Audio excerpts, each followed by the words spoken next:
Hello guys, welcome back to the eStudent platform. Earlier section we have completed the up to 10 question, I think so. Yeah, 10 question. So in this section we can start from the 11th question so that we can complete the 2014 paper. So fine. I hope everyone are doing well.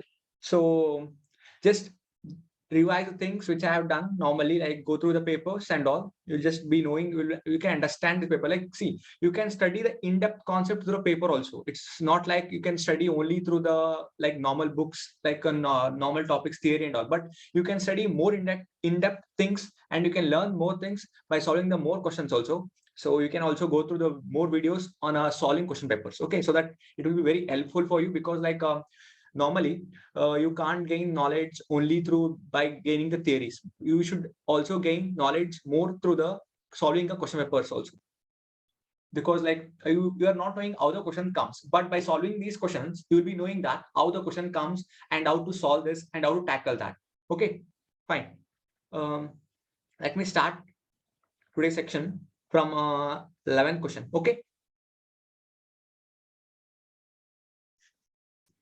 Okay, guys. I'm just zooming out so that you can all be visible. So you can all see it. Fine. Look here. 11th question. Just read the question once. The complex ions, chromium En2, chlorine bromine, the complex of this and this complex are called, where En stand for ethylene diamine. Okay, where En stand for a what is ethylene diamine?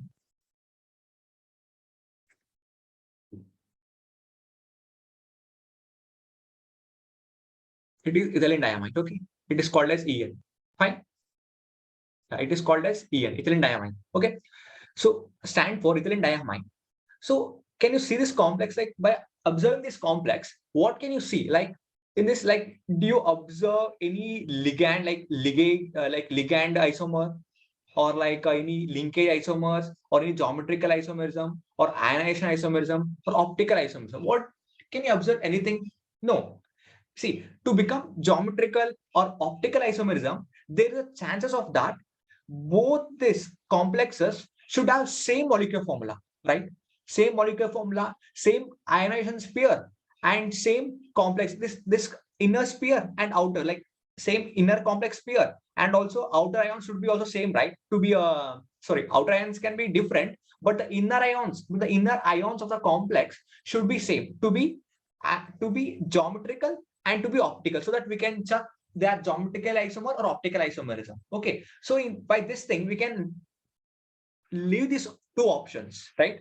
I think you understood. See, normally to check whether they are geometrical isomerism or optical isomerism, both complex should be having the same ions present in it. Same ligand should be there, right? Same ligand should be there inside the complex, but they're not same ligands, right? So it means that they are not geometrical or they're not optical. Okay, fine. See, see this coordination sphere. In this coordination sphere, you can't see the same ligands in this both. No, yeah, it shows that they are not optical, they are not geometrical. Now there is a two option. They are linkage isomerism or ionization isomerism. So come for linkage isomerism. Guys, do you know what is linkage isomerism? Linkage isomerism means, ambient ligands. The nature of the ligands are that their binding site are different. Only one ligand is there, but the site of attacking to that metal will be different. So I'll give an example of linkage isomerism. Right?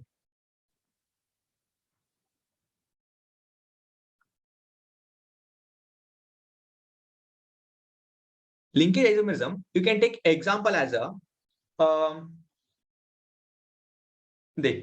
SCN, thionyl. See, in this, you can see here, I write two complexes which are showing a different linkage isomerism. Okay, this can bind through S also with sulfur also, or it can bind through nitrogen also.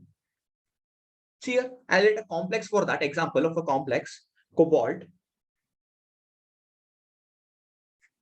with ammonia 5 times with the Yes, Cn. Okay. See, in this, the linkage of this cobalt to linkage of a cobalt through this ligand to thionyl, matlab ki sulfur is linking, right?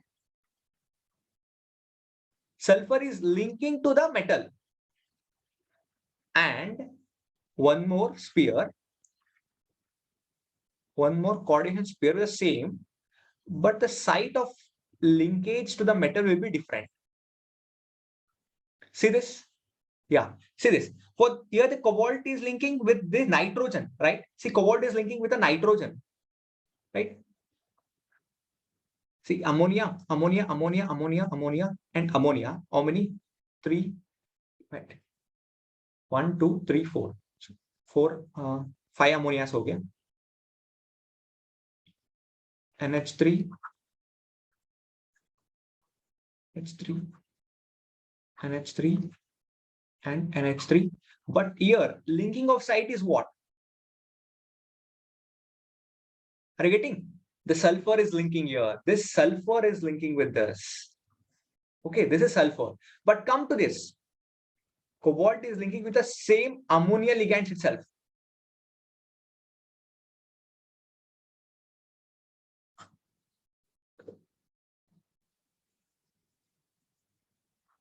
But the difference here is it is linking to the nitrogen. Are you getting? See here. See there. See the difference. I think you can see the difference in this way. Sorry. See here. Can you see here? Difference? The linkage site. Yeah, the linkage site is different. Linkage isomerism means the linkage of a ligand site. The linkage of a ligand site is different. This is called as a linkage isomerism. This is called linkage isomerism. So now this is not possible, right? Because in our complex, they have given a chlorine and bromine, right? In this, the linkage isomerism is not possible. See, I just tried the structure of our complex also, right? Okay. Our complex was chromium, ethylene diamine, chlorine, and bromine, right? Yeah, this was our complex. And the anion was Br minus. Okay, so this complex can be written as how? See, chromium.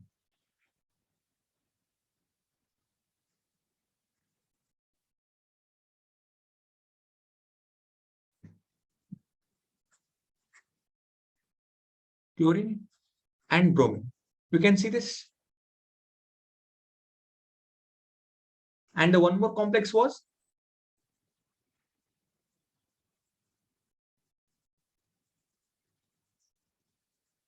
this is our first complex. And the one our second complex was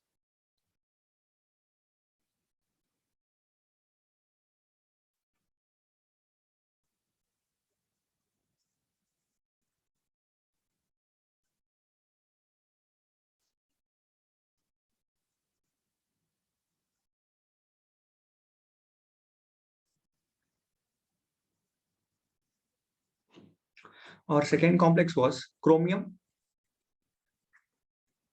with the same ammonia ligands with the 2.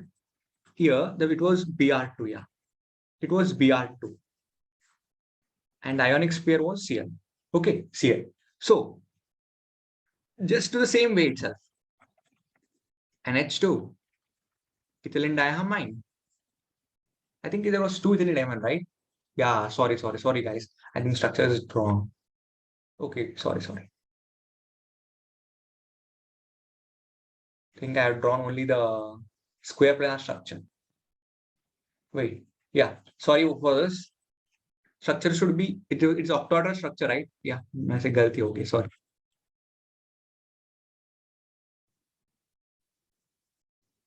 ठीक है और अब इसका ऐसे और इसका ऐसे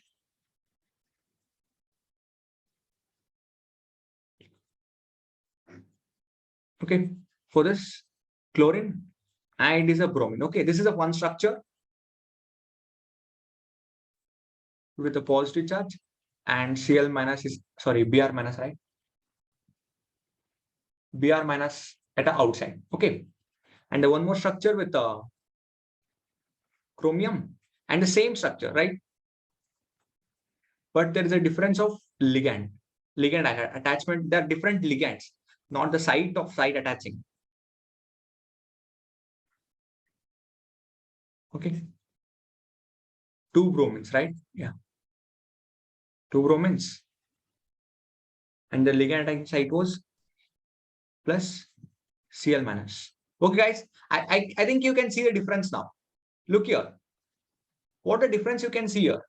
Normally in this part, there was a site, different site. But look here, the ligand itself are different. Ligand itself are different.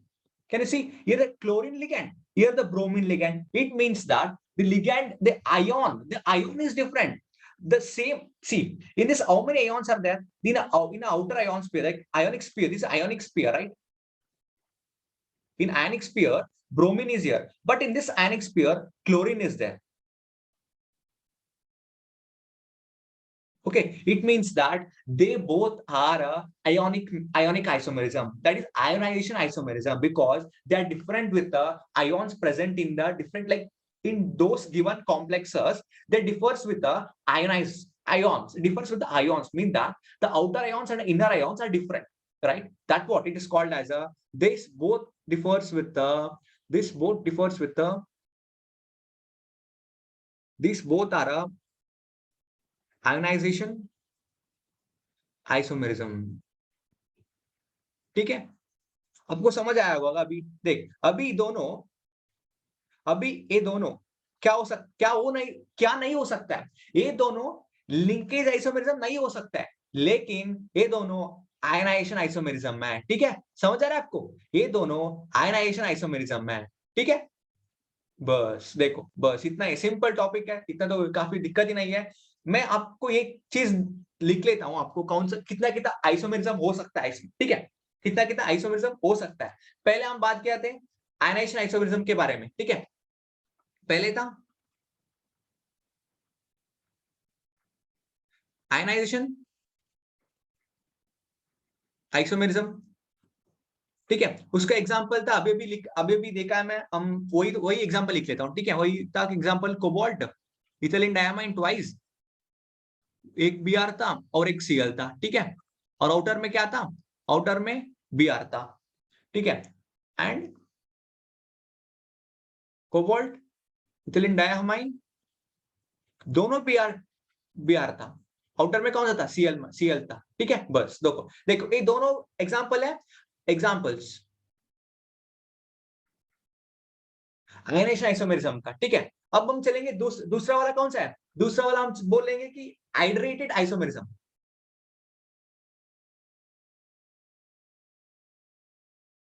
Hydrate isomerism.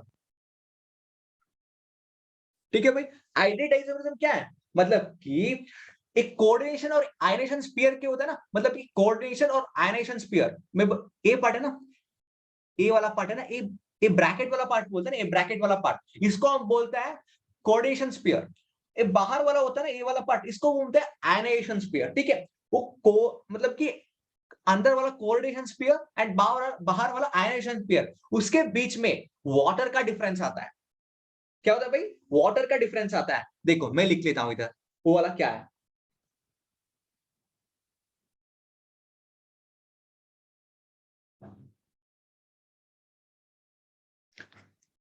Chromium Cl3 6H2 है. ठीक है, ये दोनों को हम करते हैं Ag प्लस से साथ हम रिएक्ट कर लेंगे, मतलब Ag सिल्वर के साथ हम कर लेंगे. ठीक है, सॉरी,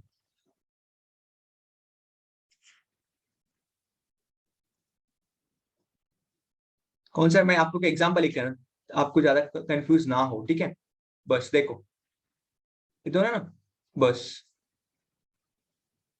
ऐसे भी कर सकते हैं. ठीक है, ये होता है ना, मतलब कि इस कहां पे वाटर आता है ना, मतलब H2O कहां पे आता है ना, H2O, वो वाला हम कंपाउंड बोलते हैं, मतलब पूरा पूरा वाटर ही आना, पूरा aqua ही आना चाहिए, aqua ligand आना चाहिए, ठीक है, aqua ligand।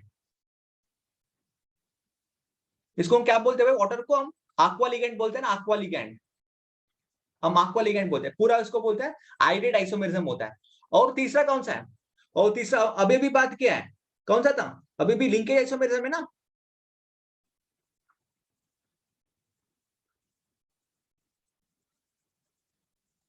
लिंकेज आइसोमेरिज्म, ठीक है, लिंकेज हम अभी भी एग्जांपल किया है, वही तो लिख लेंगे हम एग्जांपल वाला। पूरा अमोनिया था, उसके बाद थायोनाइट्रल था, ठीक है, बार था Cl2, एंड कौन सा था, एंड कोबाल्ट था, सेम ही था, अमोनिया ही था, और लेकिन बाहर है ना ऐसे ही कनेक्ट हुआ था, ठीक है, समझ रहे हो, कितना है, इसको हम बोलते हैं लिंकेज आइसोमेरिज्म। और फोर्थ कौन सा है, फोर्थ कौन सा है भाई, देखो फोर्थ कौन सा हो सकता है, देखो कोऑर्डिनेशन आइसोमेरिज्म, मतलब कि कोऑर्डिनेशन अंदर वाले लिगेंड होते हैं ना, लिगेंड पूरा एक्सचेंज हो जाता है, लेकिन देख इसमें ना आयोन, मतलब आयोन्स का डिफरेंस आ चुका है, देख ये वाला Br वाला अंदर आ जाएगा, Cl बाहर आ जाएगा, इसको A आ जाता है, लेकिन हम अभी लिख लेते हैं ना कोऑर्डिनेशन आइसोमेरिज्म,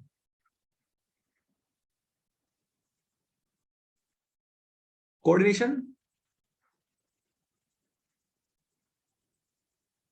आइसोमेरिज्म, इसको एग्जांपल लिख लेंगे हम, कौन सा एग्जांपल, देखो कोबाल्ट है, NH3 6 है,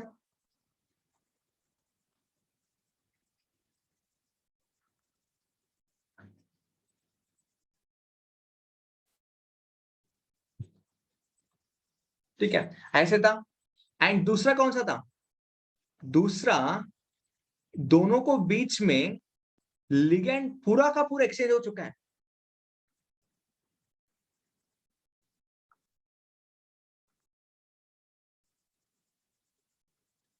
देखो समझ आ रहा है क्या, देखो अभी क्या हो रहा है भाई, पूरा का पूरा लिगेंड एक्सचेंज हो चुका है ना, इसमें कोबाल्ट के साथ अमोनिया था, और अभी कोबाल्ट के साथ कौन सा आ गया, अभी CN आ चुका है, देख वही तो है ना लिगेंड आइसोमेरिज्म, वही इसको बोलते हैं हम कोऑर्डिनेशन आइसोमेरिज्म, मतलब कि कोऑर्डिनेशन स्फीयर पे कौन था लिगेंड वो, लेकिन नेक्स्ट दूसरा पे वो नहीं होता था, ठीक है, उसको बोलते हैं हम कोऑर्डिनेशन आइसोमेरिज्म, ठीक है, चले, हो गया हमारा, कौन सा कितना हो गया, हमारा 4 हो गया, और कौन सा कुछ बचा हुआ है भाई, हाँ और बचा हुआ है लिगेंड आइसोमेरिज्म,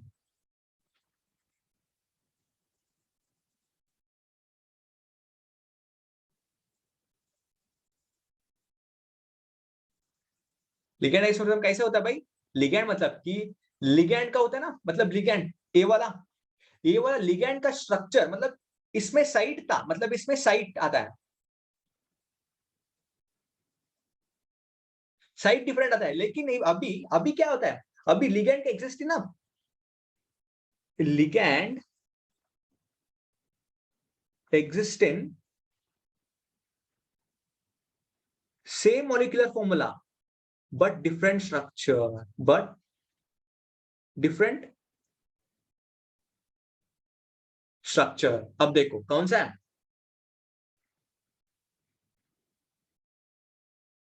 CH3 है, CH है, CH2 है भाई, NH2 आता है, इधर भी NH2 आता है, और दूसरा इधर CH2 है, NH2 आ गया, CH2 है, CH2 है, और देखो इस दोनों का सेम ही लग रहा है ना, मतलब मॉलिक्यूलर फॉर्मूला सेम ही लग रहा है ना, हाँ लेकिन इसका नाम क्या है, इसका नाम होता है प्रोपाइलिन डायहामाइन,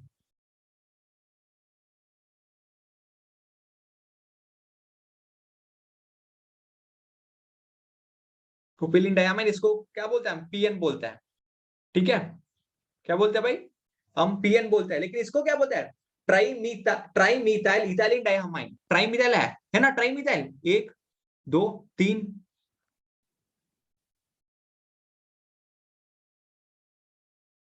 क्या भाई, ट्राई मिथाइल इथाइलिन डायहामाइन है ना,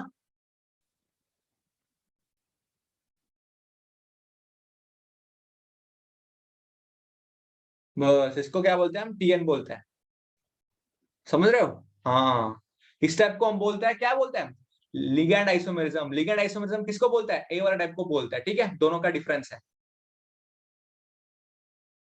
ये लिगैंड्स है, ठीक है, लिगैंड है। अब चले, बस हो गया। और कौन सा आता है? और हमारा नॉर्मल आता है सिक्स्थ वाला। सिक्स्थ वाला कौन सा भाई? ज्योमेट्रिकल आइसोमेरिज्म, है ना? देखो, ज्योमेट्रिकल आइसोमेरिज्म के लिए हमारा एक क्वेश्चन है, मैं वो भी दिखा लेता हूं। देखो, अभी ये वाला देख, अभी 5 तक देख लो, ठीक है, 5 तक पूरा देख लो, क्योंकि अभी ज्योमेट्रिकल आइसोमेरिज्म के हमारा एक क्वेश्चन है, उसको हम कर लेंगे, आपको पूरा समझ आ जाता है उधर से, ठीक है। देखो, पूरा है,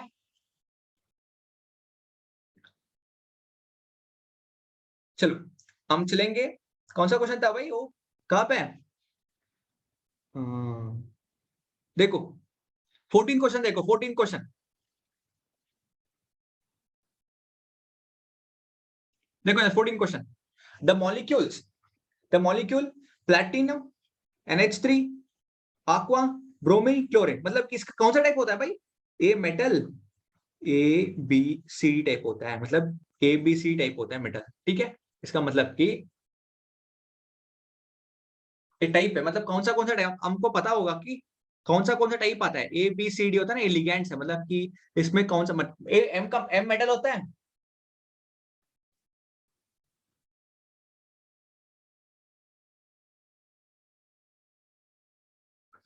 एम मेटल होता है, ABCD लिगैंड होता है, ठीक है। ABCD या डिफरेंट लिगैंड्स, ठीक है, डिफरेंट लिगैंड्स होता है, ठीक है।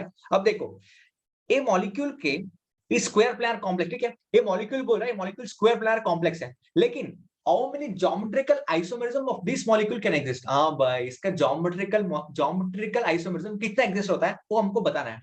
बस इतना सिंपल है ना, ये आसान, बहुत आसान है, मतलब आप सोचा भी नहीं इतना आसान हो सकता है, क्योंकि इसमें कुछ नहीं है। एक तो कांस्टेंट रखो क्लोरीन को, और तीन को भी ऐसे चेंज चेंज चेंज करो 3 बार, हमारा आंसर मिल जाए। कैसे पता? देखो, पहले नॉर्मल स्ट्रक्चर लिखो,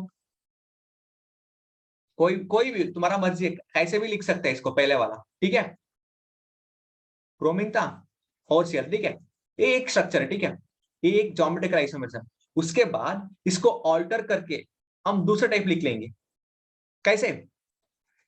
ये दोनों चेंज करो पहले, प्लैटिना हो गया,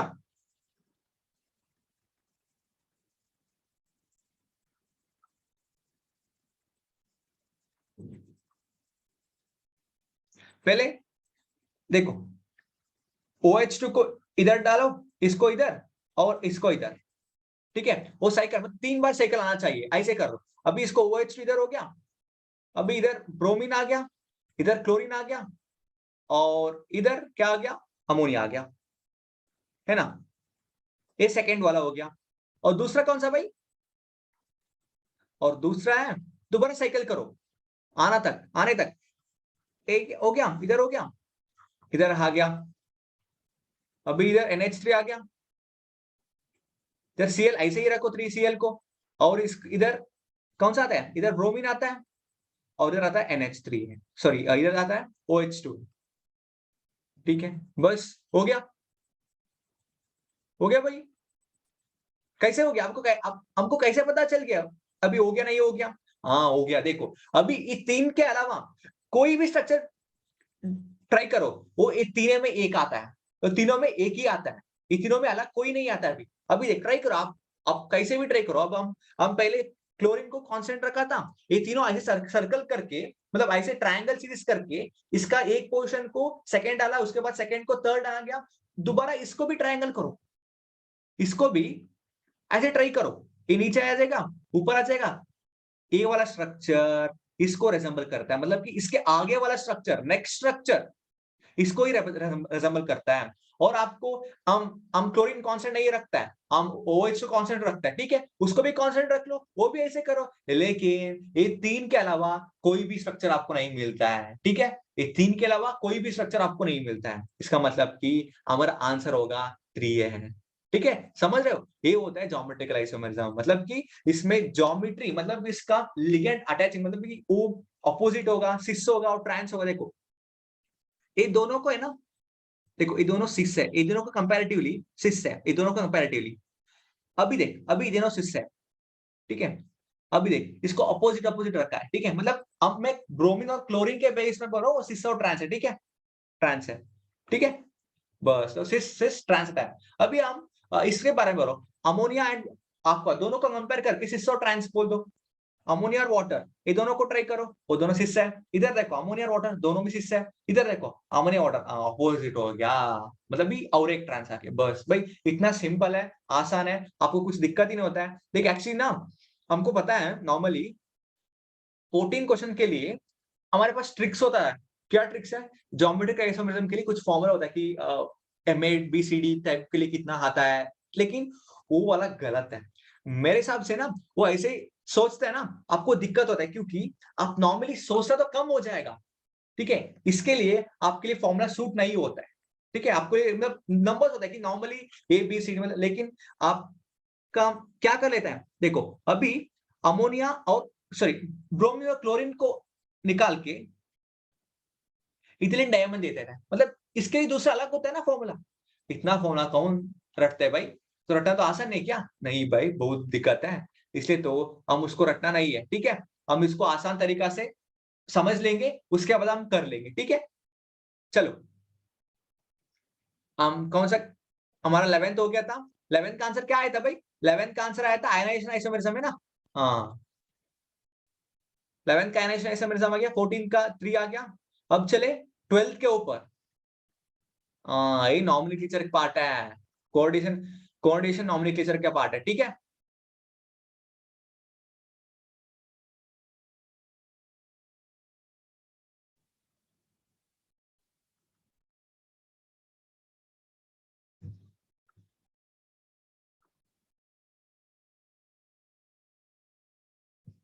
देखो भाई चले, हम कहाँ पे थे?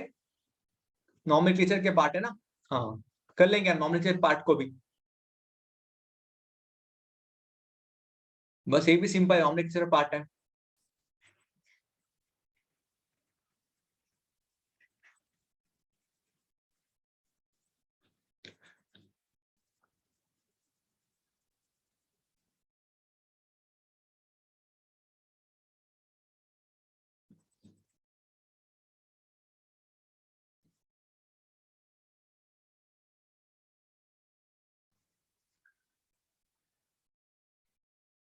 देखो भाई नॉमेनक्लेचर पार्ट है। अभी क्वेश्चन पढ़ो, the correct formula of the compound whose name is hexaamine chromium 3 nitrate. आपको नॉर्मली एक चीज पता होना है, क्या है नॉर्मली हम क्या कैटोनिक पार्ट होता है ना, कैटोनिक पार्ट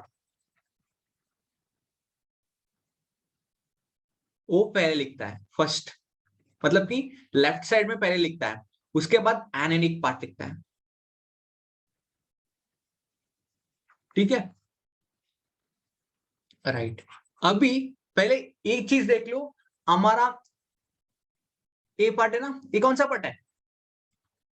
कोऑर्डिनेशन स्फीयर है ना।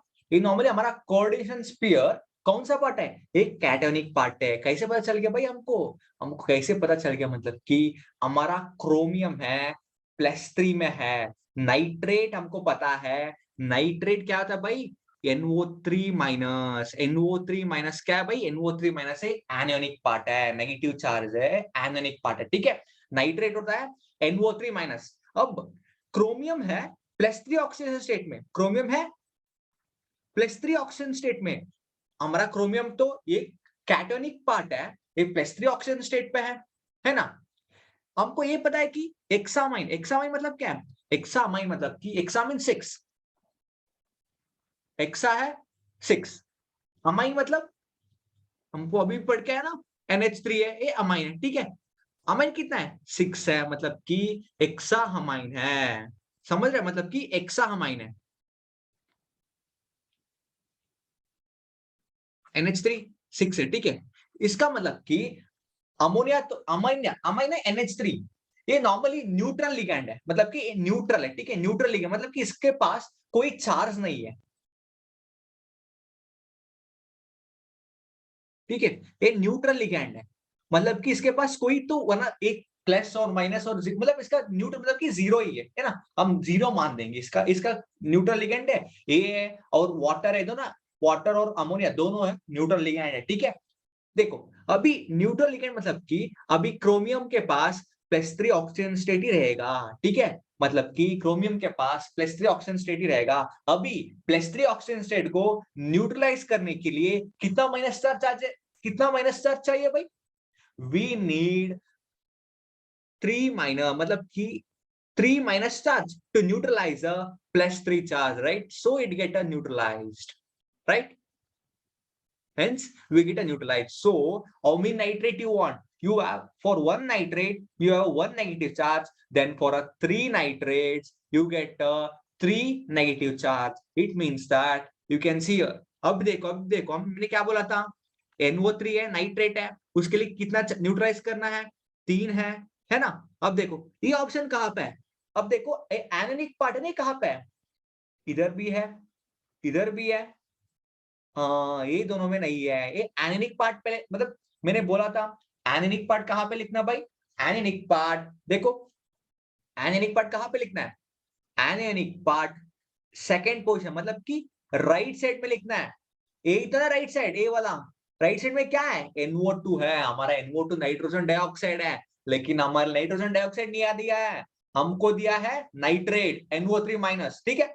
अब देखो अमाइन दिया है क्या, आयनाइजेशन स्फीयर पे, आयनिक स्फीयर पे दिया है क्या अमाइन, नो, हमको वो नहीं दिया है, हमको दिया है नाइट्रेट NO3 माइनस। देखो अभी इस दोनों में नाइट्रेट है, ठीक है, अब इस दोनों को ऑप्शन कंसिडर कर लेंगे, हम मान लेंगे दोनों में, लेकिन ऑप्शन ए में देखो अमोनी अमाइन नहीं दिया है, अमाइड दिया है, अमाइन टाइप दिया है, ठीक है। देखो अमाइड नहीं है, अमीन है, ये भी अमीन है, लेकिन हमारा NH3 अमीन होता है, लेकिन ये अनसेटिस्फाइड है, NH नहीं हो सकता है क्योंकि NH2 माइनस चार्ज है, मतलब कि हमारा क्रोमियम, क्रोमियम क्या है भाई, क्रोमियम है +3 ऑक्सीजन स्टेट में, अंदर माइनस चार्ज हुआ तो क्रोमियम +3 में कैसे आ सकता है भाई, देखो देखो मैं वो भी दिखा, देख क्वेश्चन क्या दिया है, क्वेश्चन दिया है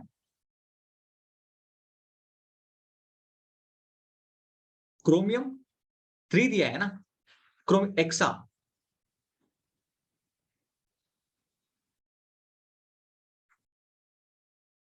हेक्सामीन क्रोमियम 3 नाइट्रेट दिया है ना, नाइट्रेट दिया है, ठीक है। अभी मैंने क्या बोला, पहले पहले कैटायनिक लिखना है, उसके बाद एनायनिक लिखना है, ठीक है।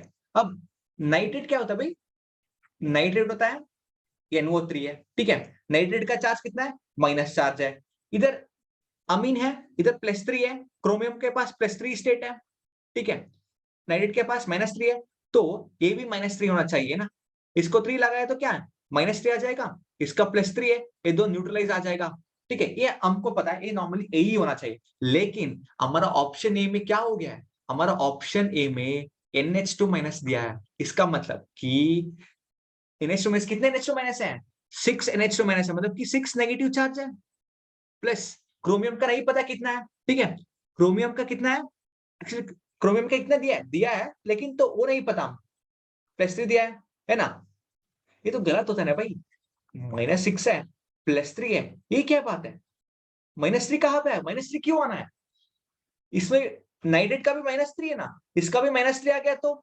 न्यूट्रलाइज कैसे हो सकता है, एडिशन ऑफ चार्ज हो गया, क्या हो गया, एडिशन ऑफ चार्ज हो गया, हाँ यही गलत है ना भाई, इसलिए ऑप्शन ए गलत है, ठीक है, समझ रहे, ऑप्शन ए क्यों गलत है, हाँ इसलिए हमारा आंसर क्या है, ऑप्शन सी है, समझो, समझ गया आपको, हाँ बस इतना है, इजी है, काफी इंटरेस्टिंग पॉइंट है ना, चले हम अभी इसको भी कर लेंगे, ठीक है।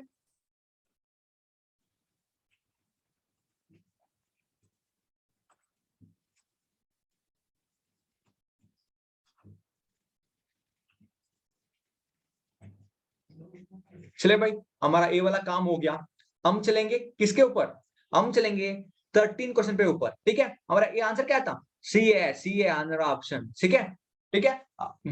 मैं समझ रहा हूँ आपको समझ आया होगा, क्योंकि इतना आसान तरीका मैं बोल रहा हूँ। हो सकता है कोई लोग को हो सकता है मेरा बात समझ नहीं है, फिर भी आप लोग दोबारा वीडियो देख लो, कोशिश करो, आ जाएगा। वरना तो कमेंट बॉक्स में, वरना तो कहाँ पे मतलब हमारा कॉन्टेक्ट कहाँ मिलता है, वहां पे आप कॉन्टेक्ट कर सकते हैं। आप हम दोबारा समझते हैं, ठीक है, ठीक है भाई।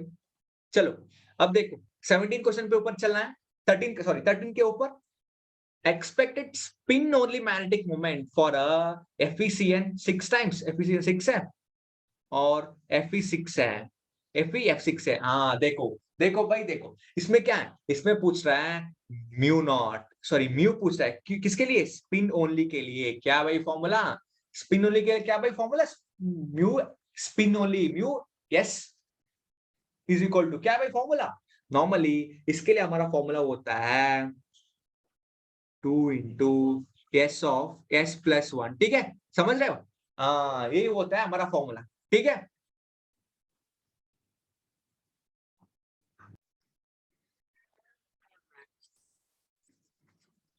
देखो भाई ये क्या था, ए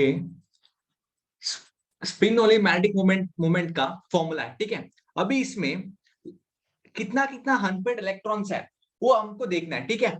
नॉर्मली मैंने पहले बोला था टर्म सिंबल पे, मैं टर्म सिंबल पहले क्वेश्चन था, टर्म सिंबल पे एक्सप्लेन करने के टाइम मैंने बोला था एस का वैल्यू क्या होता है?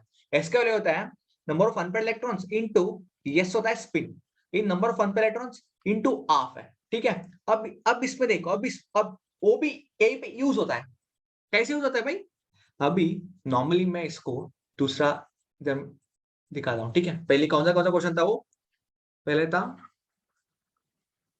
Fe साइनाइड 6 है ना, कितना चार्ज था? -4।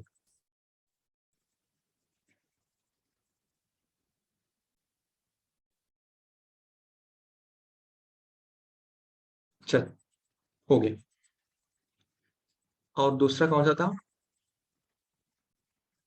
Fe इतना, हाँ Fe F6 था, 3 था। चल ठीक है भाई। अब देख भाई, हमको अभी एक चीज डाउट आता है ना कि हम कोरिलेशन कंपाउंड्स पढ़ रहे हैं, अभी इसको क्या, अभी लिगैंड ए कौन सा भाई? देख अभी कोऑर्डिनेशन कंपाउंड्स हम पढ़ रहे हैं, इसका सॉल्यूशन सॉल्व कर रहा है, मतलब क्या फायदा है भाई इसको क्वेश्चन क्यों सॉल्व करना है भाई? हमको क्या क्या लेना है इसमें? कोऑर्डिनेशन हो गया, मतलब सीएन हो गया, साइनाइड हो गया, ये कौन सा लिगैंड है? हमको ये पता है स्ट्रॉन्ग फील्ड लिगैंड है। अभी क्या फायदा इसको, ये स्ट्रॉन्ग फील्ड लिगैंड है और फ्लोरीन होता है वीक फील्ड लिगैंड है, कि इस सोच के हम क्या करना है? हाँ भाई करना है। हमने एक चीज ध्यान रखे थे ना, हम एक चीज पढ़े थे, सिस्प्लैटिन। सिस्प्लैटिन क्या काम कर रहे थे यार? सिस्प्लैटिन काम कर रहे थे क्या?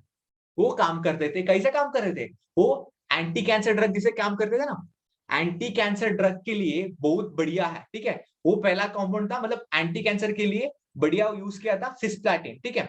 अब सिस्प्लैटिन पे हमने देखा था प्लैटिन, है ना, हमने पढ़ा था 3D के बाद 4D 5D आता है ना, वो दोनों पे इररेस्पेक्टिव ऑफ द लिगेंड, कोई भी लिगेंड होगा स्पिन पेयरिंग तो जरूर होता है ना।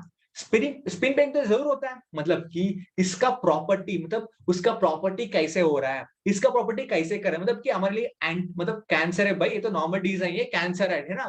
कैंसर के लिए क्यूरिंग हम कुछ फाइंड किया कहां से? कोऑर्डिनेशन केमिस्ट्री से, है ना। कोऑर्डिनेशन केमिस्ट्री से हम कैंसर वाला ड्रग फाइंड किया, इसका मतलब कि वहां पे उसका यूज क्या हो रहा है। हम अभी दूसरा ड्रग, मतलब दूसरा एंटी कैंसर ड्रग दोबारा हमको, मतलब नया वाला फाइंड, अभी देख एक तो सिस्प्लैटिन फाइंड किया हमने, ठीक है।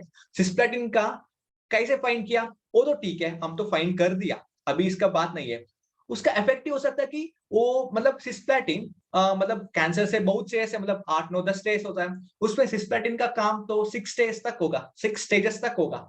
अभी हम इस सब कुछ, मतलब स्ट्रॉन्ग फील्ड लिगेंड क्या है, वीक फील्ड लिगेंड, मतलब इसका प्रॉपर्टी क्या है, मैग्नेटिक मोमेंटम क्या है, ये सब कुछ पढ़ के ना हम एक कंपाउंड और दूसरा एंटी कैंसर ड्रग फाइंड कर सकता है, वो 10th मतलब स्टेज 10th वाला डिसीज को भी वो निकाल सकता है। ऐसे वाला कंपाउंड हम फाइंड कर सकता है कब? कब हम कोऑर्डिनेशन केमिस्ट्री पढ़ते हैं ना, उस टाइम हम समझ आता है कैसे करना है, ठीक है। समझ रहे हो आप ये बात? हाँ भाई, इसके लिए हम कोऑर्डिनेशन केमिस्ट्री पढ़ना जरूरी है, ठीक है। अब देखो कोऑर्डिनेशन ऑफ CN क्या है, मतलब CN तो हो जाता है स्ट्रॉन्ग फील्ड लिगेंड है ना, लेकिन Fe क्या है, Fe बाई 3D है।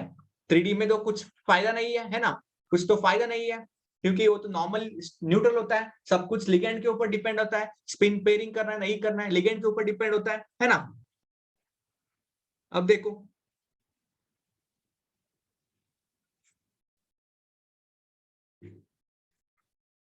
एक दो तीन चार, अब इसका स्ट्रॉन्ग फील्ड लिगेंड है एक 3D, कौन सा था 3D6 है ना Fe का, हाँ Fe 3D6 है, लेकिन लेकिन एक चीज ध्यान रखना है 3D6 4s2 है इसका, Fe का ये क्या होता है भाई, Fe का कितना ऑक्सीजन स्टेट कितना है, हाँ देख लो फाइंड कर लो Fe का ऑक्सीजन स्टेट, x है प्लस 6 -1, Cn का चार्ज -1 है और उसके बाद -4 है, और x is equal to calculate करो +6 आ जाएगा, x इज इक्वल टू +2 है, मतलब कि Fe +2 है, इसका मतलब कि हमारा इलेक्ट्रॉनिक कॉन्फ़िगरेशन आ जाता है 3D6 4s0 है। बस अभी स्ट्रॉन्ग फील्ड लिगेंड है, स्पिन पेयरिंग हो जाएगा 1 2 3 4 5 6, बस एक काली है। अब इसका मैग्नेटिक मोमेंटम का क्या फॉर्मूला था भाई, 2 into root of s into s+1 था, ठीक है। अब s का वैल्यू क्या है भाई, s का वैल्यू n इंटू s था, n क्या था भाई, n तो नंबर ऑफ अनपेयर्ड इलेक्ट्रॉन्स होता है ना, n होता है क्या, नंबर ऑफ अनपेयर्ड इलेक्ट्रॉन्स। अभी इसमें कितना अनपेयर्ड इलेक्ट्रॉन्स है भाई, अनपेयर्ड इलेक्ट्रॉन्स ही नहीं है, मतलब यस पूरा 0 है, इसका मतलब कि ये इसका मैग्नेटिक मोमेंटम ही नहीं है ना, मैग्नेटिक मोमेंटम ही नहीं है। न्यू क्या होता है भाई, मैग्नेटिक मोमेंटम, ठीक है, न्यू होता है मैग्नेटिक मोमेंटम। अब देखो इधर आ जा, इसमें क्या सेम ही है, इसमें कैसे किया हमने, इसमें भी ऐसे करना है, we have to do in the same way, there is no difference, okay see here, I think, see, the charge is also like the charge are different. I think we should find the oxygen state of a Fe, right? Yeah, Fe oxygen state. Find how to find it. See, take X as a Fe plus we know that fluorine even has the same -1 charge, just -3. So X is equal to +3, है ना? Yes, Fe is +3 oxygen state. So +3 oxygen state, right? So what is the electronic configuration? It was 3D6 4s2.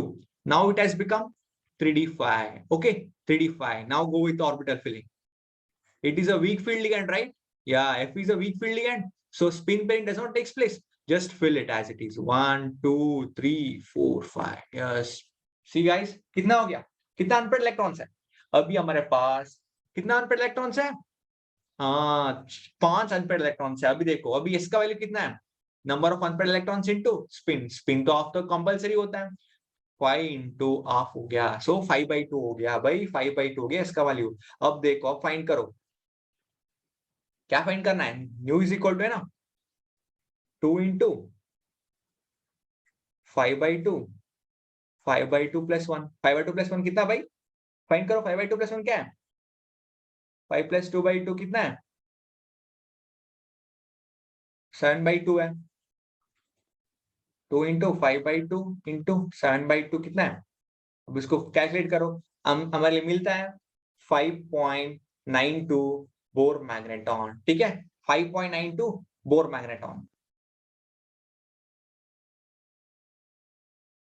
कितना भाई 5.92 bore magneton. देखो अभी हमारा formula कौन सा formula था भाई, देखो ये फॉर्मूला है ना, लेकिन मैं आपको दूसरा फॉर्मूला देता हूं, वो भी याद होगा आपको, वो भी सिंपल है, ठीक है, वो भी सिंपल है, कौन सा फॉर्मूला था भाई वो, हाँ number of unpaired electrons into n+2, बस ये भी बहुत आसान है ना, mu effective is equal to n into n+2, बस अब क्या है, n तो वही जो सेम है, नंबर ऑफ अनपेयर्ड इलेक्ट्रॉन्स। ये कैसे आ गया भाई, ये फॉर्मूला कैसे आ गया, इससे ही डिराइव किया हमने, डिराइव किया है ना, इससे ही हमने डिराइव किया ये वाला फॉर्मूला। अब देखो इसमें भी देखो, डायरेक्टली इसको फॉर्मूला लगा दो अभी, कैसे भाई, एन वैल्यू कितना था, एन वैल्यू था हमारा 5, तो 5 है 7 हो गया, 5 7 से कितना है 35 है, 35 स्क्वायर रूट कितना है, इतना ही है ना। बस हमारा आंसर तो मिल गया, बस भाई बस इतना ही है। देखो अभी हमको अमली फॉर्मूला है, हमारे एक फॉर्मूला चाहिए और हमको एक चीज पता होना चाहिए, code CN strong field ligand है और Fe वीक फील्ड लिगेंड है, बस और कुछ नहीं चाहिए। ठीक है, अब चले, हमारा तो आ गया, इसका न्यू नॉट है, न्यू 0 है और इसका बोर मैराथन है 5.92 है। ठीक है, अब हम आंसर कर लेंगे, इसको आसान तरीके से आंसर कर लेंगे। क्या है भाई, देखो 5.92 कहाँ है भाई, 0 है, इधर भी 0 है, 5.92 इधर है, इसका आंसर है। ठीक है, समझ रहे आपको, बस इतना इजी है, इतना कॉम्प्लिकेटेड भी नहीं है भाई, ये तो बहुत सारा, बहुत इजी है, ये तो कॉम्प्लिकेटेड कुछ नहीं है, आराम से कर सकते हैं आप लोग। ठीक है, बस चले, अभी हम चलेंगे 15 क्वेश्चन पेपर। हम 14 तो कर चुका है ना, हम 14 कर चुके हैं। ज्योमेट्रिक आइसोमेरिज्म कितना आए थे, 3 आए थे, है ना। एक कैसे करना है, पहले क्लोरीन को कांस्टेंट रखो और एनी लिगेंड को कांस्टेंट रखो, उसके बाद और 3 लिगेंड्स को ऐसे रोटेट करो 3 टाइम्स, है ना। पहले था, दूसरा था और तीसरा, बस हो गया 3 टाइम्स। चले, हम चले 15 क्वेश्चन पे ऊपर। क्या भाई 15 क्वेश्चन क्या पूछ रहा है, हाँ भाई 15 क्वेश्चन देख लो क्या, which statement about octahedral complex ions is correct. हाँ भाई, विच स्टेटमेंट, कौन सा स्टेटमेंट है भाई, देखो देख कितना क्वेश्चन आ रहा है, कितना क्वेश्चन आ रहा है कोऑर्डिनेशन केमिस्ट्री से, है ना। बहुत इजी टॉपिक है कोऑर्डिनेशन केमिस्ट्री और इतना आसान भी है ना, बहुत आसान है, बहुत आराम से कर सकते हैं। नॉर्मली तो क्या है, हमको बेसिक नॉलेज चाहिए ना, पहले नॉलेज है क्या, क्यों पढ़ना है, ये तो पहले नॉलेज है ना। हाँ, उसके बाद हम देखना है क्या क्या रूल्स होता है इसमें। देखो 15 क्वेश्चन बोल रहा है कि which statement about octahedral complex ions is correct. See here, which statement about octahedral complex ions is correct. Before going to this, you should know some things about octahedral complex, right? What does octahedral complex mean? I think I've not shown this answer for you once. You can just check it once. Note on it once, okay?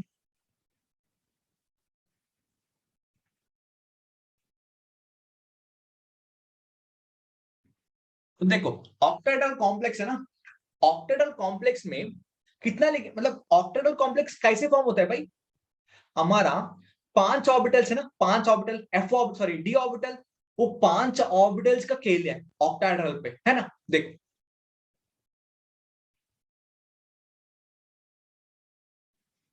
Octahedral पे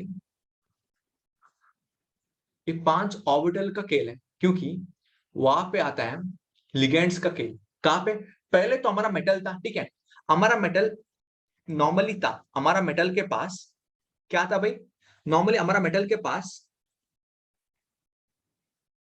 1 2 3 4, ठीक है, 5, ठीक, ऐसे था हमारा normally metals, only metal था, है ना। कब लिगेंड अप्रोच कर रहा है ना, कब लिगेंड अप्रोच कर रहा है उस टाइम पे क्या होता है, अभी पहले था डीजेनेरेसी था इस पे, orbitals, all orbitals were equal, all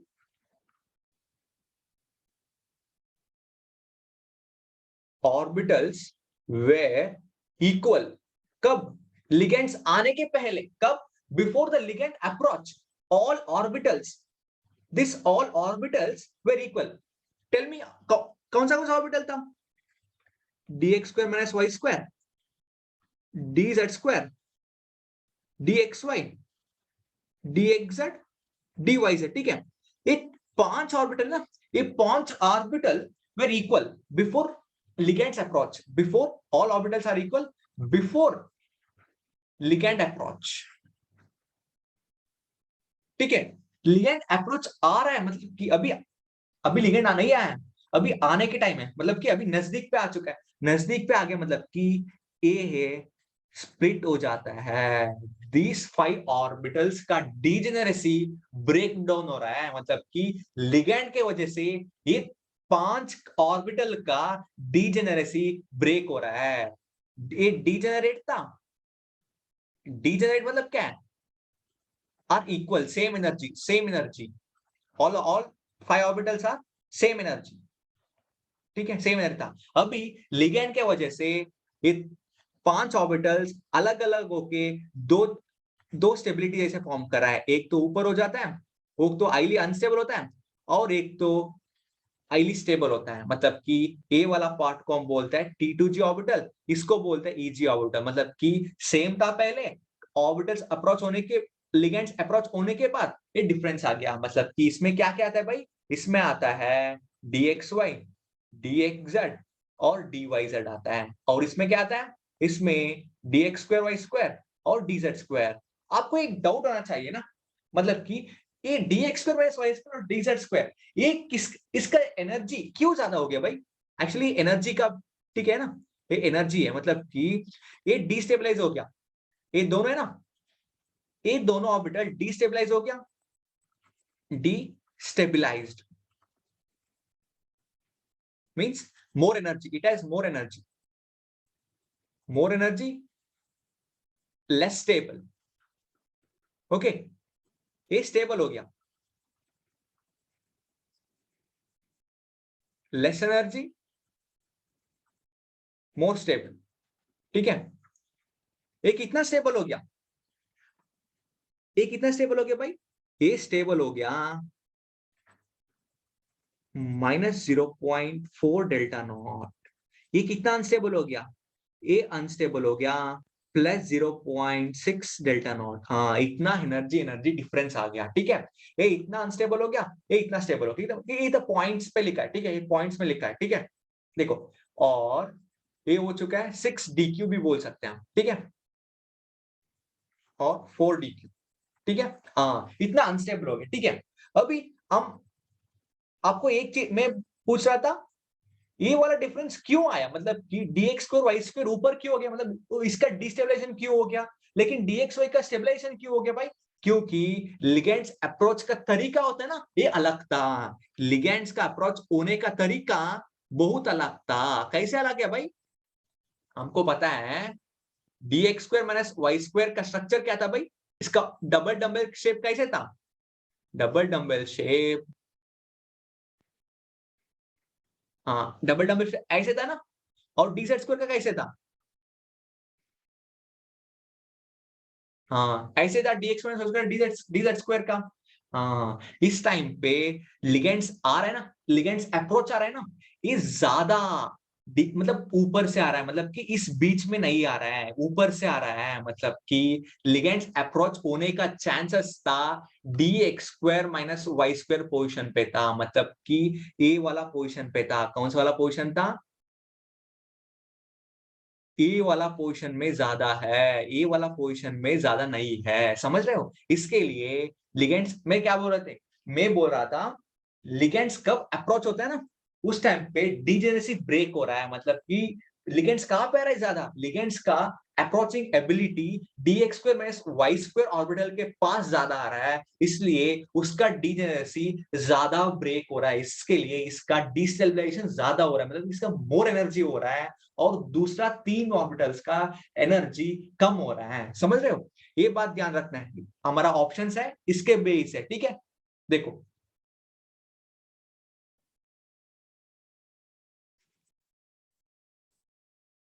समझ रहे हो आप ये वाला पार्ट?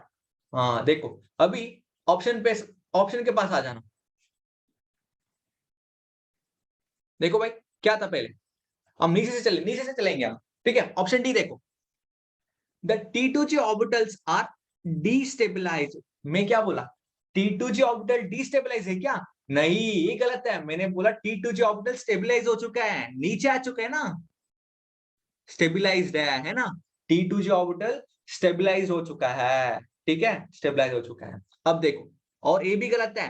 T2G ऑर्बिटल्स का एनर्जी आता है -0.4 डेल्टा नॉट, है ना। लेकिन इसमें कितना दिया है? ये फ्रैक्शन में दिया है बस, +0.6 डेल्टा नॉट दिया है। ठीक है, हाँ, एक ये भी गलत है। इसमें EG ऑर्बिटल्स होना चाहिए था, है ना। हाँ, अब देखो, थर्ड वन देखो, see the donor atoms of a ligands point directly towards DXY, DXZ, DYZ। नहीं भाई, ये तो गलत है ना। मैंने क्या बोला? अभी हमारा ligands point towards DXY, DXZ, DYZ था, हो जाता था, क्या हो जाता? dxy dxz dyz हो गया तो क्या हो गया था, मतलब कि हमारा एनर्जी इसका ज्यादा होता है ना, लेकिन इसका एनर्जी कितना है, कम है ना बहुत, क्योंकि उस एंगल से नहीं आ रहा है, हमारा आ रहा है dx square minus Y square और dz स्क्वायर के साथ, है ना। हाँ, ये भी गलत है ना। चले हम चलेंगे दूसरा, a C3 axis destabilized the dxy dxz dyz orbitals related to, नहीं, ये डिस्टेबलाइज कहा किया भाई, ये दोनों सेम ही जैसे बोल रहा है, ये बोल रहा है कि डिस्टेबलाइज किया dx minus y square dx का, नहीं भाई, कहां पे डिस्टेबलाइज किया, ये डिस्टेबलाइज नहीं किया, ये स्टेबलाइज किया है ना। मैं वही तो बोल रहा था ना अभी तक, हाँ, इसको स्टेबलाइज किया है, डिस्टेबलाइज नहीं किया है। अब देखो ए के आ जा, ए के ऊपर, ये क्या बोल रहा है, ये भी बोल रहा है C3 axis makes the dxy dxz and dyz orbital indistinguishable और degenerate। हाँ भाई, ये तो सच है ना, क्या सच है देखो, वही तो सच है, ये तीनों ऑर्बिटल्स है ना, ये डिजेनरेट है ना, ये तो ऑर्बिटल्स डिजेनरेट है ना। हाँ, पहले 5 ऑर्बिटल्स डिजेनरेट था, है ना, लिगेंड्स आने के बाद, लिगेंड्स आने के बाद अभी ए तीनों डिजेनरेट हो गया और ए दोनों मतलब लेकिन ए दो और तीनों है ना, ये दोनों अलग अलग है, ये दोनों डिजेनरेट नहीं है, लेकिन अंदर ये तीनों के अंदर होता है ना, ए वाला कौन सा है, dxy dyz एंड dxy, ये तीनों डिजेनरेट है, और ए दोनों डिजेनरेट है, dx minus Y square and dz square. ठीक है, समझ रहे हो, हाँ बिल्कुल समझ आना ही है भाई, मैं सिंपल तरीके से बोला हूं मैं, है ना। हो सकता है आपको कंफ्यूज हो चुका है, लेकिन मेरा तो तरीका एक ही है, ऐसे भी आना चाहिए लिगेंड्स, और दूसरा पॉइंट ही नहीं है। ठीक है, चले, हमारा ऑप्शन है ए है। ठीक है, चले भाई, अभी कहां पे चले, हम चले 16 के ऊपर, है ना। 16 देखो क्या बोल रहे भाई, 16 क्वेश्चन पे देखो, 16 बोल रहे कि which equation best represents the first ionisation energy of magnesium. भाई आपको एक चीज ध्यान रखना है, कोई आयनाइजेशन और कोई इलेक्ट्रोनेगेटिविटी देखना है, और आयनेशन एनर्जी देखना है, और और कौन सा है भाई, एंथैल्पी देखना है, कोई भी देखो, है ना। इसके लिए हमारा मेटल और हमारा एटम होता है ना, वो गैसियस फॉर्म में होना चाहिए। क्यों भाई, गैसियस फॉर्म में हम इलेक्ट्रॉन को निकाल सकता है, लेकिन सॉलिड और लिक्विड फॉर्म पे वो बहुत डिफिकल्ट है। ठीक है, हमको नॉर्मली गैसियस फॉर्म में कोई भी हो उसको इलेक्ट्रॉन निकल सकता है और इसको दे सकता है। ठीक है, निकल सकता है और दे सकता है। ठीक है, वो कब किस पे स्टेट पे, वो गैसियस स्टेट पे। अब देखो कहाँ पे सॉलिड स्टेट है ना, वो वाला हमारा आंसर गलत है। ठीक है, कहाँ पे भाई सॉलिड स्टेट है, ये गलत है, सॉलिड स्टेट है, ये भी गलत है। हाँ, अब देखो ये दोनों में आ जा, ओ भाई अभी तो इजी हो चुका है हमारे लिए, है ना। देखो क्यों इजी हो गया भाई, देखो इजी क्यों हो गया भाई,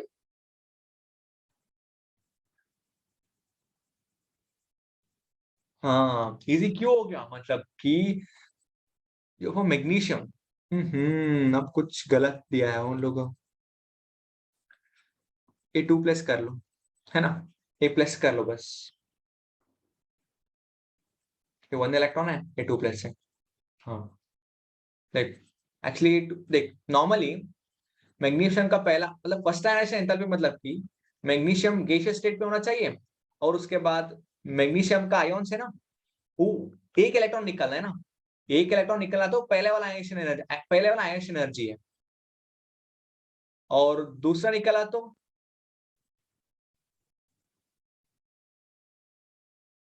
इसको बोलता है सेकेंड आयनेशन एनर्जी, है ना। हाँ, लेकिन हमारा पहला वाला आयनेशन एनर्जी है, ऑप्शन बी में आना चाहिए, और कहीं भी आना चाहिए, कोई भी चेंज कर लो, वो तो ऐसे नहीं कि वही तो चेंज करना है, कोई भी कहाँ पे दिया है ना वो चेंज कर देना बस। अब मैं इसको चेंज कर लेता हूँ, देख हाँ, इसको चेंज कर लेता हूँ। ठीक है, ये चेंज कर लेता हूँ, एक गैस है, दोनों गैस होना चाहिए, है ना। चल ठीक है, हमारा आंसर है ऑप्शन सी है, ठीक है। दोनों गैस स्टेट होना चाहिए और एक ही इलेक्ट्रॉन निकलना है, ठीक है। पहले क्योंकि पूछ रहे हैं first ionisation energy, first ionisation energy के लिए एक ही इलेक्ट्रॉन निकलना है, ठीक है। बस चले, आपको पता होगा ना आयनेशन एनर्जी क्या है। आयनेशन एनर्जी मतलब कि एनर्जी कितना दिया है, मतलब एनर्जी कितना यूटिलाइज हो गया, मतलब एक एक इलेक्ट्रॉन निकालने के लिए, इसको बोलते हैं आयनेशन एनर्जी है, ठीक है। अब चले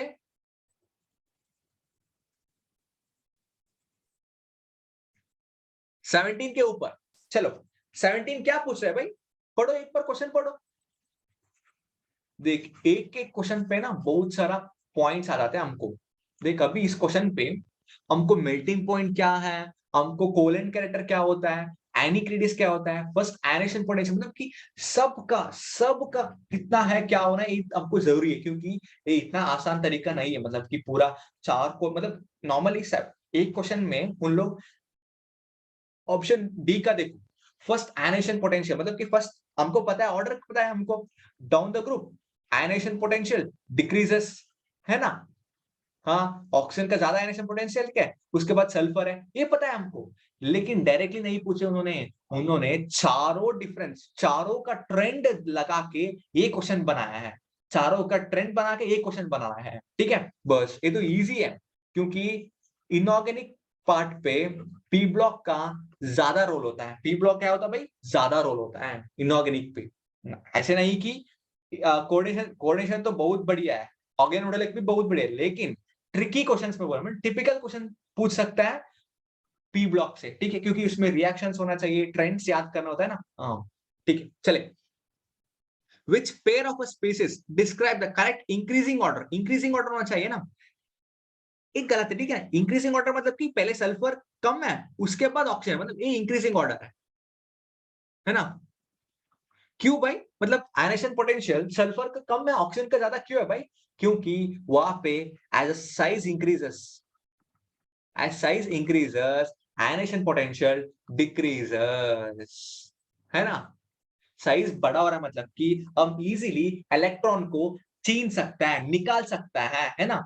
We can remove the outermost electrons very easily when the size increases, but when the size is small the nucleus will be near to that orbitals and it attracts towards its more.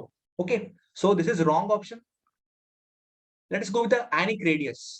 वो भाई सी एनिक radius, मैं अभी भी बोल रहा था ना radius के बारे में, बड़ा हो गया तो क्या हो जाता है। देख अभी मैग्नीशियम था, पहले नॉर्मल स्टेज था, अभी मैग्नीशियम का दो इलेक्ट्रॉन निकल जाता है, दो इलेक्ट्रॉन निकल गया मतलब कि अभी कम इलेक्ट्रॉन है।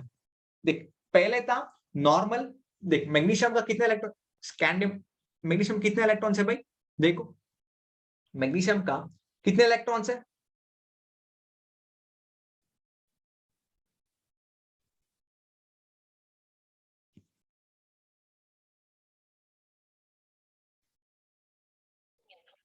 हाँ भाई कितना है मैग्नीशियम का, मैग्नीशियम का एटॉमिक नंबर क्या है भाई, नहीं आया क्या, नहीं आ रहा है क्या, ट्राई करो, कहाँ पे गए इसे, पीरियोडिक टेबल लिख दो बस।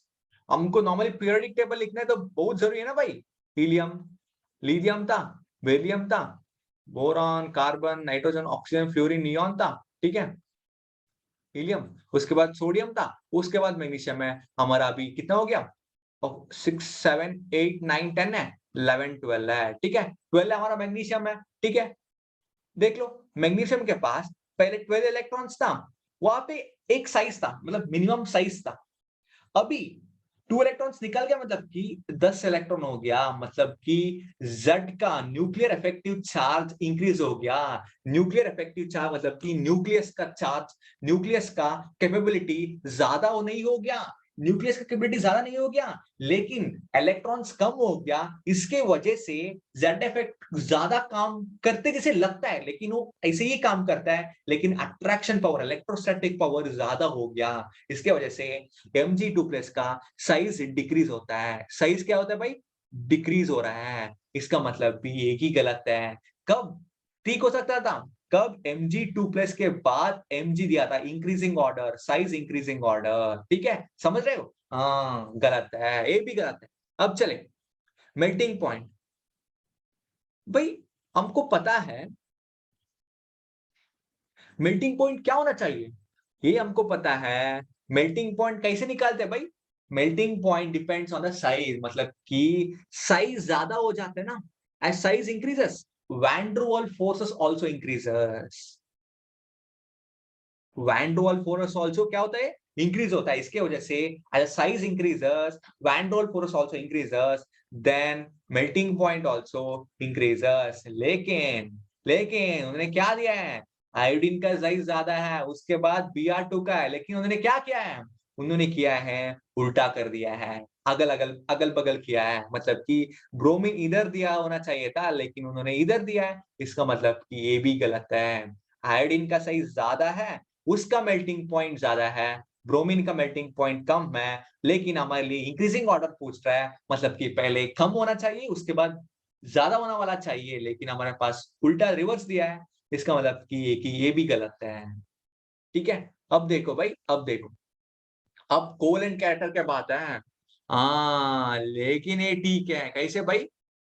कोवेलेंट कैरेक्टर ए टी क्यों है? क्योंकि हमको पता है कोवेलेंट कैरेक्टर ऑफ हैलोजेंस का ऑर्डर क्या है। हैलोजन हाइड्रेट्स का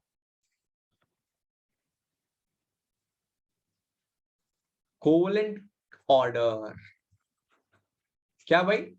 ऑर्डर होता है कि HI का कम है, HBr का, उसके बाद HCl का, उसके बाद H फ्लोरीन का। ठीक है, समझ रहे हो क्यों? क्योंकि इसका इलेक्ट्रोनेगेटिविटी ज्यादा है। ठीक है, इसके वजह से क्या करता है? कोवेलेंट नेचर बनाता है, कोवेलेंट नेचर। ठीक है, हमको पता है ना फजन्स रूल क्या है? Deviation from ionic character, right? मतलब कि डिविएशन फ्रॉम आयनिक कैरेक्टर मतलब कि एनोनिक पार्ट का साइज ज्यादा होना चाहिए, कैटोनिक पार्ट का चार्ज ज्यादा होना चाहिए। लेकिन इधर पे साइज तो ज्यादा है आयनिक पार्ट का, लेकिन चार्ज तो कम है ना, H प्लस है। इसके लिए वो रूल फॉलो नहीं होता है। नॉर्मली इसका नॉर्मल है, इसका HF होता है, नॉर्मली कोवेलेंट कैरेक्टर है। ठीक है, ये होता है आयनिक कैरेक्टर है। ठीक है, हाँ, फैजन्स रूल इसमें काम नहीं करता। ठीक है, ध्यान रखना। इसके मतलब कि ए तो इंक्रीजिंग ऑर्डर पे ना, इंक्रीजिंग ऑर्डर है। ठीक है, चलो, हमको आंसर मिल गया 17 का भी। क्या था भाई 17 का आंसर?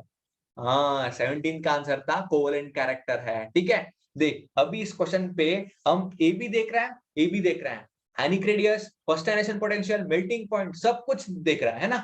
चले, हम चलेंगे 18 के ऊपर।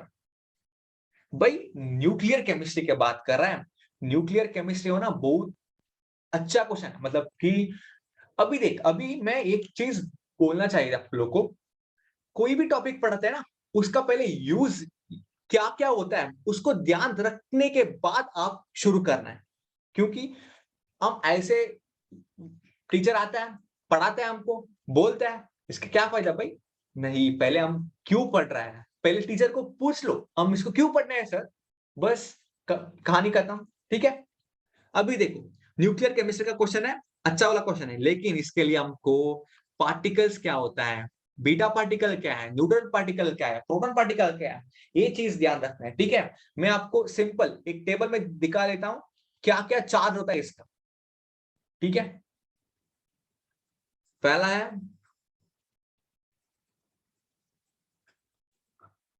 पार्टिकल, इसका चार्ज है। ठीक है, पहला है अल्फा पार्टिकल का। ठीक है, अल्फा पार्टिकल क्या होता है भाई? अल्फा पार्टिकल है वो 2 होता है चार्ज, मतलब कि ये क्या है? ये मास नंबर है ना, मास नंबर है, एटॉमिक नंबर है। ठीक है, नेक्स्ट होता है बीटा पार्टिकल। बीटा का होता है -1 है, 0 है। ठीक है, और देखो, और कौन सा है? और प्रोटॉन का देखो, दोनों एक एक है ना, प्रोटॉन का। और देखो पॉजिट्रॉन का, पॉजिट्रॉन का क्या है? +1 है, 0 है। ठीक है, अब देखो किसका है, न्यूट्रॉन का।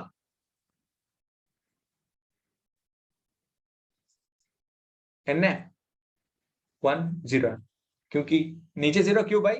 न्यूटन के पास चार्ज ही नहीं है ना। हाँ देखो, बस अब आपको कुछ डाउट लगा क्या? सभी बोल देते कि बीटा पार्टिकल क्या था भाई? बीटा बीटा का सॉरी बीटा गामा का क्या होता है? गामा पार्टिकल इसके पास कुछ नहीं करता है, लेकिन उसका रेंज है ना, उसका एनर्जी है ना, वो बहुत भयानक है। 0 0 है, लेकिन उसका एनर्जी है ना, सबको जोड़ के एनर्जी लेता है ये वाला, है ठीक है? समझ रहे हो? देखो ये 4 2 है, इतना इतना चार्ज है, ठीक है?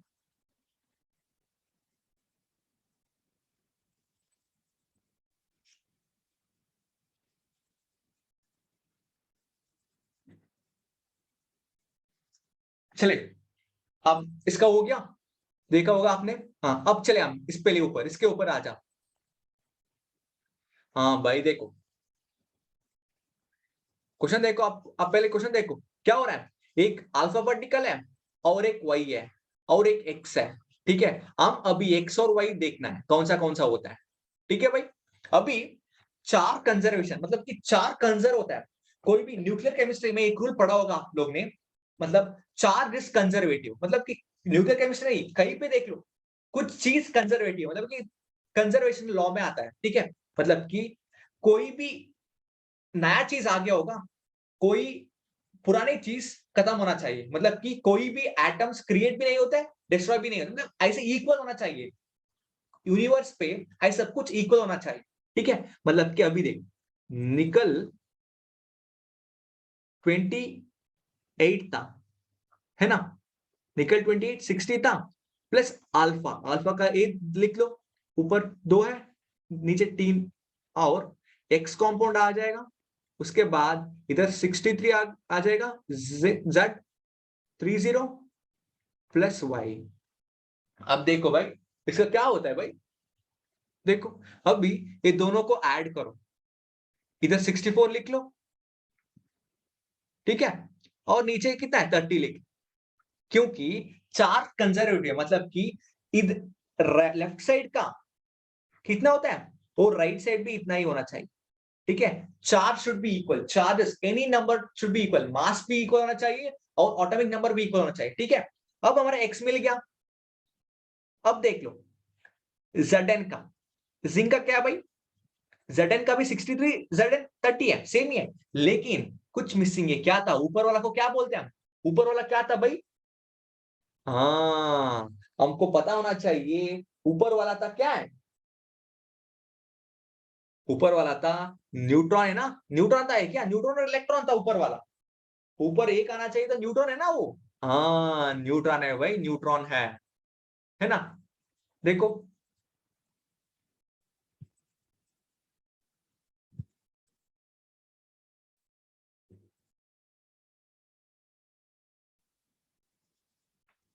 क्या भाई? न्यूट्रॉन है ना,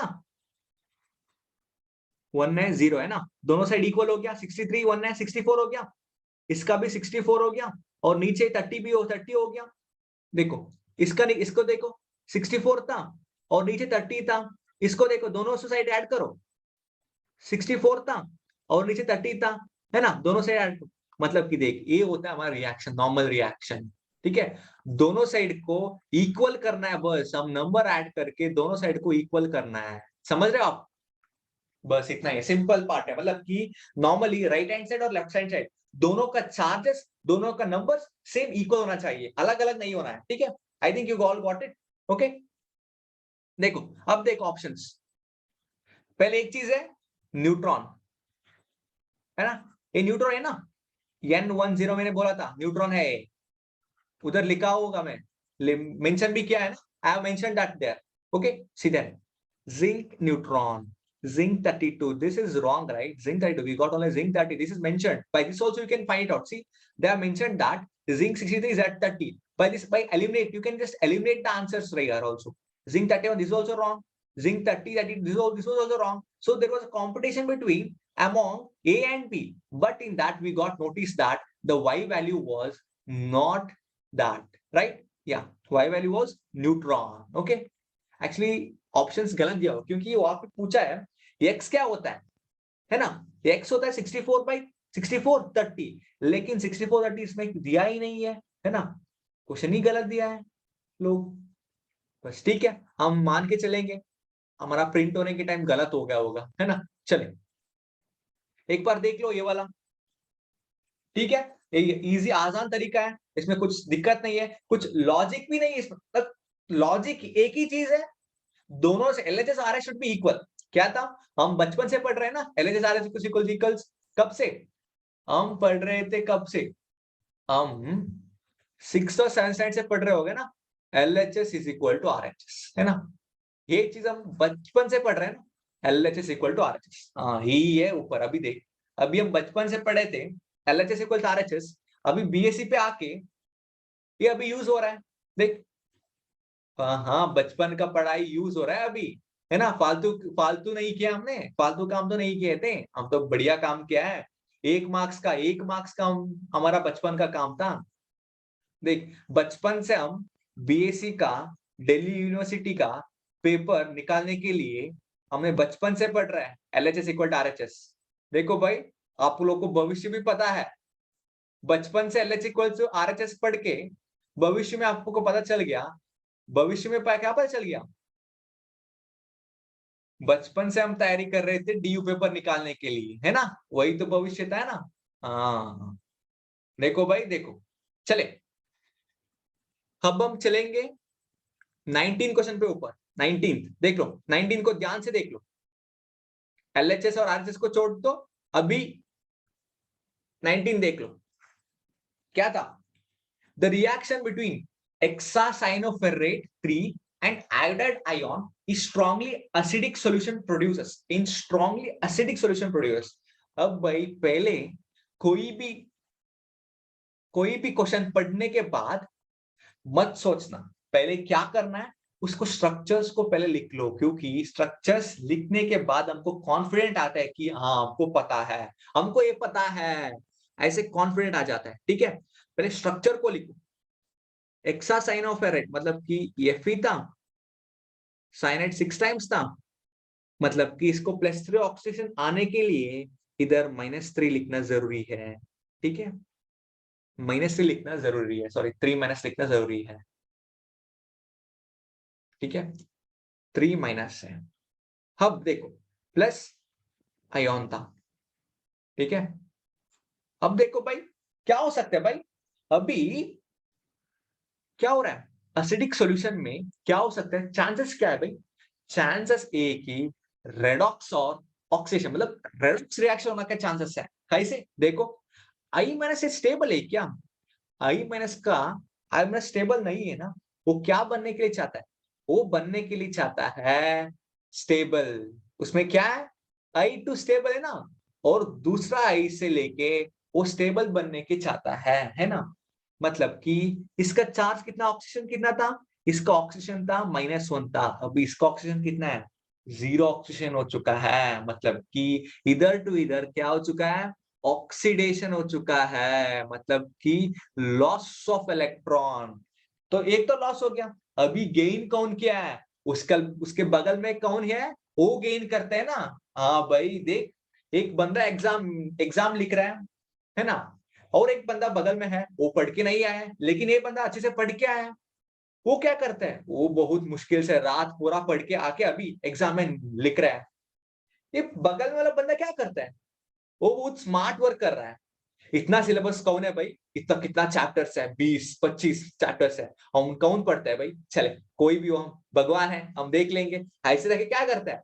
बगल में बैठता है, बैठ के क्या करता है? वो दूसरा लोग क्या देखते रहते हैं, कोई कोई भी आंसर दिखाया है तो देख लेंगे। हाँ, एक बंदा रात पूरा पढ़ के गया ना, उसको देखता है, उसको हो गया आंसर, मिल गया। ये क्या करेगा? वो भी उसको देख के लिखेगा, उसको क्या हो गया? फायदा हो गया। फायदा क्या है? फायदा है कि ये रिडक्शन हो गया, इसके लिए इलेक्ट्रॉन्स मिल गया। क्या हो गया? रिडक्शन हो गया। इसके लिए क्या मिल गया? इलेक्ट्रॉन्स मिल गया। मतलब कि ये पहले +3 ऑक्सीजन स्टेट में था, है ना, अभी रेडॉक्स रिएक्शन होके, मतलब कि रिडक्शन होके रिडक्शन ओके, +2 में बन चुका है, मतलब कि +2 में बन चुका है। समझ रहे हो? बस इतना ही है, सिंपल है। मतलब कि ये पूरा रेडॉक्स रिएक्शन का खेल है। भाई रेडॉक्स रिएक्शन तुम कब से पढ़ने के लिए शुरू किया? आप लोग पढ़ने के लिए शुरू किया कब से? 11th-9th स्टैंडर्ड से, है ना? 10th स्टैंडर्ड में भी पढ़ रहे थे। 11th स्टैंडर्ड में पूरा रेडॉक्स रिएक्शन था, है ना? वहां से ही हम तैयारी किया बीएससी डीयूएसटी पेपर निकालने के लिए। देखो, हमको भविष्य वो उस टाइम पे भी पता था, है ना? देखो भाई देखो, बस इतना ही आंसर। अब आंसर देख लो, क्या था? +2 ऑक्सीजन में आया तो इसमें चार्ज 4 माइनस आना चाहिए ना, उस टाइम में न्यूट्रल हो जाएगा। कैसे? देखो दिखाता हूं मैं। अभी इसको x मान ले, x + 6 - 1, इसको -4 है, x -6 इज इक्वल टू -4, उसके बाद -4 + 6 इज इक्वल टू 2 हो गया, +2। हाँ भाई +2 हो गया, है ना? +2 होने के लिए 4 माइनस तो जरूरी है, तो क्या हो गया? रिडक्शन तो हो गया है, +3 था, +2 हो गया, इलेक्ट्रॉन्स गेन करके। भाई इतना सिंपल है, कितना सिंपल है, कितना आसान है भाई। अब देखो आंसर देख लो, कहा 4 माइनस का है भाई। हाँ बस मिल गया, हाइड्रोजन हो गया। हाइड्रोजन है या नहीं है ना? तो गलत है। बस भाई कितना सिंपल है, आसान तरीका है ना? आप ऐसे ही आराम से कर सकते हैं, निकाल सकते हैं ना? बस चले, हम चलेंगे अभी 20 क्वेश्चन के ऊपर, 20 तो ऊपर, ठीक है? 20th क्या पूछ रहे हैं भाई? क्या बोल रहे हैं 20th? देख लो, कुछ फाइंड करने के लिए बोल रहा है। पाई बॉन्ड कितना है, सिग्मा बॉन्ड कितना है, लोन पेयर्स कितना है ना? देख लो भाई देख लो। पर क्लोरिक एसिड, आपको पर क्लोरिक एसिड का पहले ही पता होना चाहिए। क्या है पर क्लोरिक एसिड भाई? पर क्लोरिक एसिड है HClO4। इसका एक रिएक्शन आता है ना, पर क्लोरिक एसिड, पर क्लोराइड, पर क्लोराइड के साथ एक रिएक्शन बनता है डायोल्स का, है ना? हाँ भाई डायोल्स है। सिस डायोल को, पर क्लोरिक एसिड सिस डायोल को क्या करता है? सिस डायोल ही बनाते हैं ना? हाँ भाई सिस डायोल बनाता है,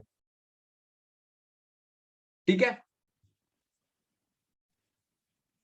चले, हम इसको स्ट्रक्चर लिख लेंगे।